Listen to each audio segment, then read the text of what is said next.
First signing day went great. Really love the class that I have. A lot of players from around the country. I got 11 California kids, one Arizona, one Hawaii, one kid from Illinois, one Jersey, one Texas, and one Washington. So just fired up about guys that want to be Bruins and excited to see what the future holds for these kids. But it's been a real roller coaster ride today, and that's what recruiting is. So we done lost the mic.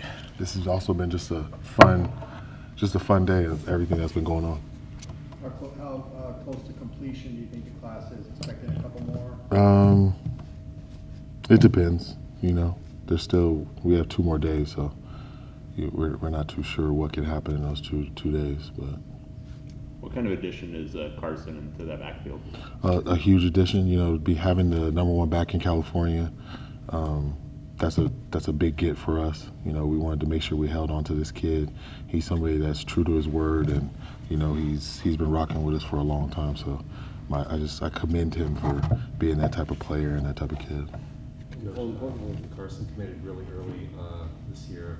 What's the difference between the coaching staff and their outreach, enabling to get these early recruits? Just being able to show them and let them know what you can do for them. Coming to an institute like this, you're going to get the on-field and off the field. So I just think that he understood the value and what UCLA could do for him, and our history and what our running backs have done. There's no better place. How important was it to get Lucian and restock that defensive line, especially after not signing a defensive lineman in last year's class? Yeah, that was huge for us. We ended up signing 2 defensive ends, 3 linebackers. So it was important for us. That's a spot that Ikaika has a soft spot for. So he wants to make sure that he has some guys that have a lot of talent, and him and Cole coming in here, I'm pretty fired up to see what they can do. Can you give any comments on Coach Neat coming back and what impact he might have on recruiting in the future? Yeah, once stuff is official, I'll get into all of that.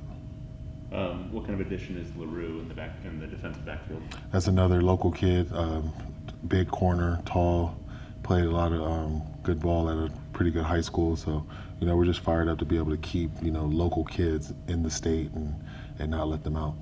You were able to obviously flip a couple guys. He was one of them. What is that process like? How does that work?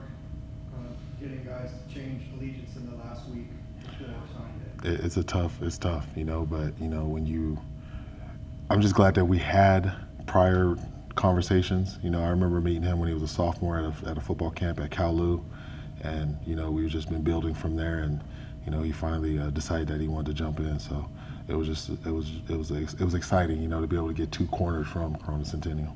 You talked about wanting to get this recruiting rolling like it was when you played here. Where do you feel like you are in that process? Obviously, you had a late start with this class. You're excited about your next class. Where do you feel like you are in the process of getting recruiting to where you want it? I feel good. Like you guys said, I got a late start on 25 class, but the talent that we got, being able to flip guys, and that's pretty exciting. It's just showing you what we could do once we really get in there. I think I have 4 recruits in the 26 class, and I have 1 commit in the 27, 2 commits in the 27 class. So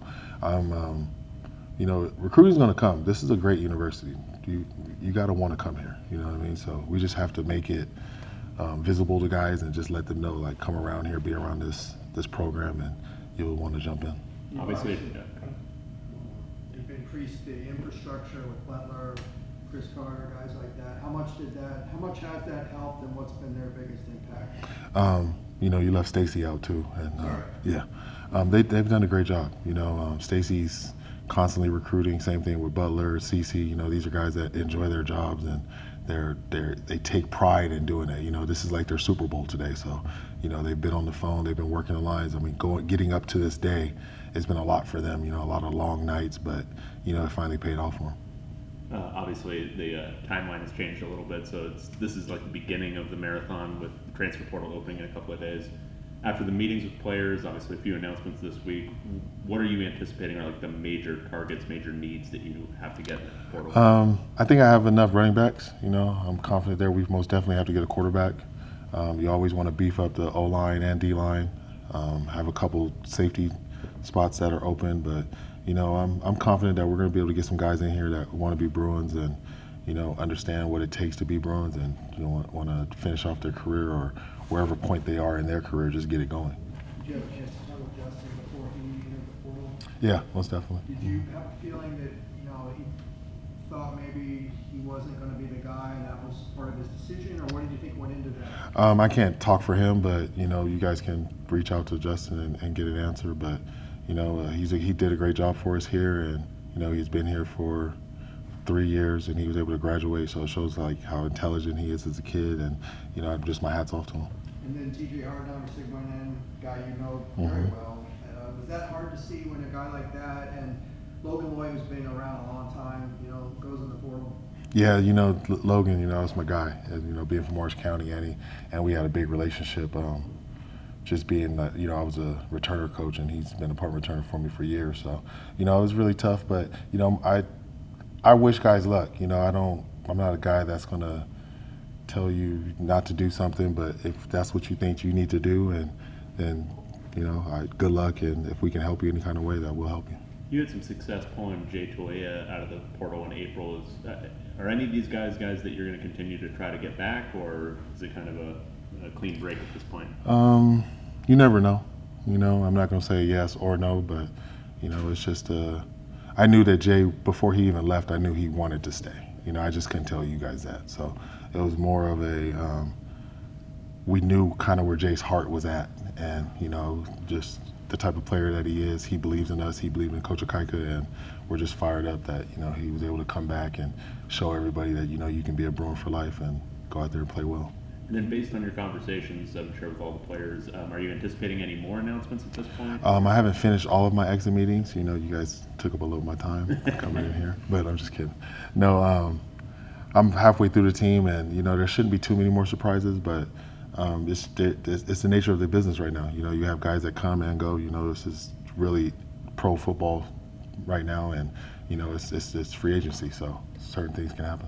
Did you learn anything from those exit interviews that maybe opened your eyes a little bit of like, hey, I didn't realize this was an issue. We got to fix that. Not really. They're still kids, so they're not really saying everything that they want to say and everything. I think if I was a running back coach still, I'd get a lot of information, but being the head coach is, it's like they're walking up to the principal's office, but they're still having fun and saying what they can say, but there's not one glaring thing or anything, but there's just some guys when you've been in college 5 years, you kind of want to change. When you've been in there 4 years, you kind of want to change. So certain guys have been here a certain amount of time, so you can tell that they might want to just try something new. You get a sense that NIL is a big part of this, like wanting more money somewhere else? I wouldn't say that we're losing kids to money.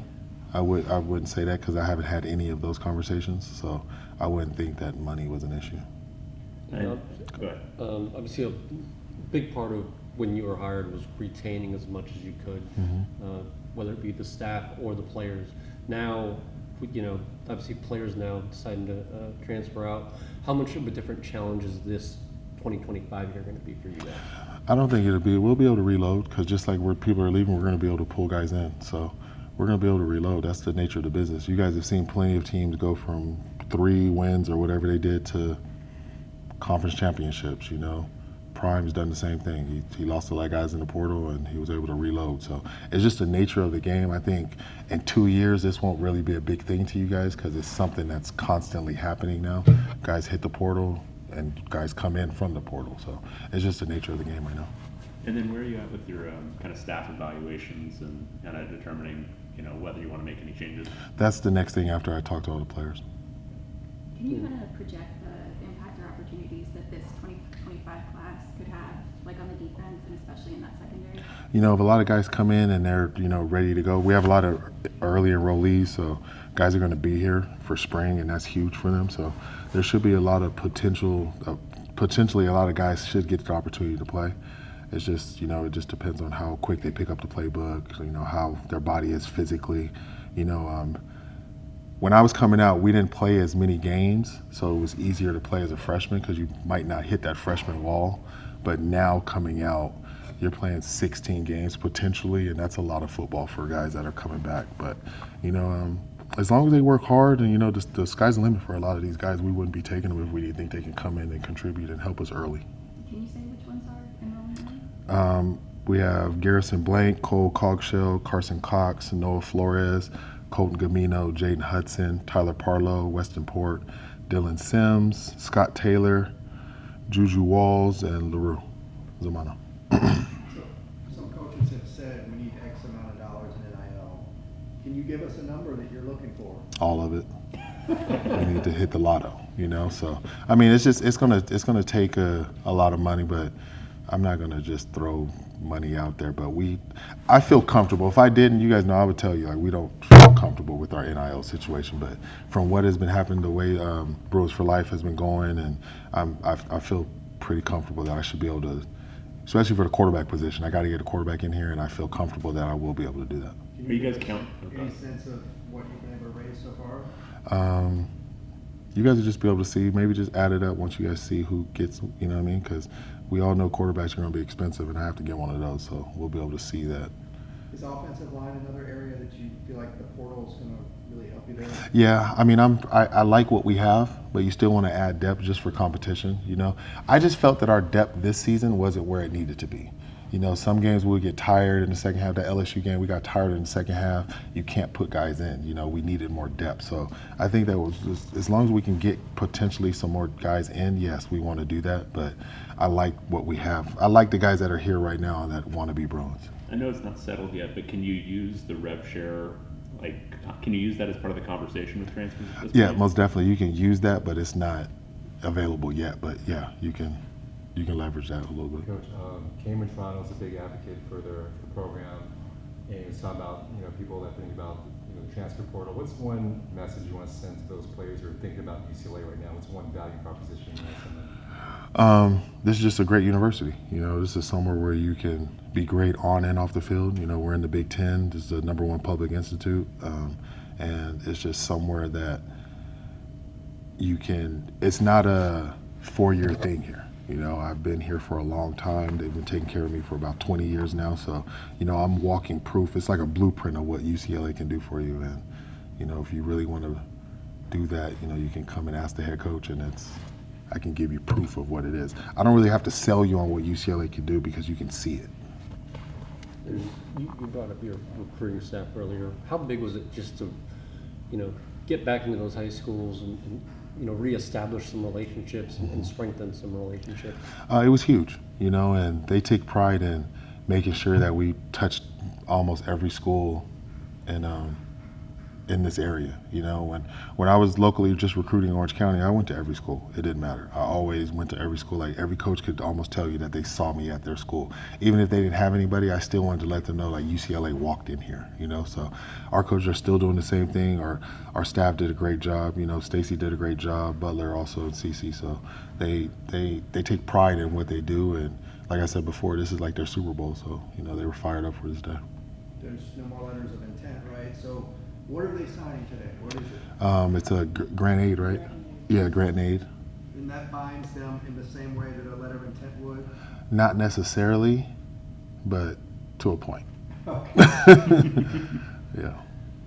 Kind of nitty gritty, but with Justin leaving, and I'm sure Ethan probably graduating, is Carson Gordon, is he going to switch back to quarterback, or is he still work the receivers? Or? It depends. We have to see how this offseason goes, but he's a type of kid that, like he said before, he just wants to help the team win. So I think potentially he could go back to the quarterback room, but I think he sees, like, I might be able to have an opportunity to play here. Just similar to Devin Fuller. Yeah. Devin Fuller came in as a quarterback.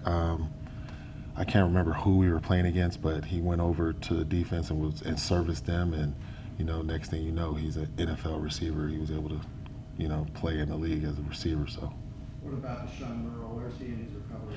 he's still recovering from his ACL.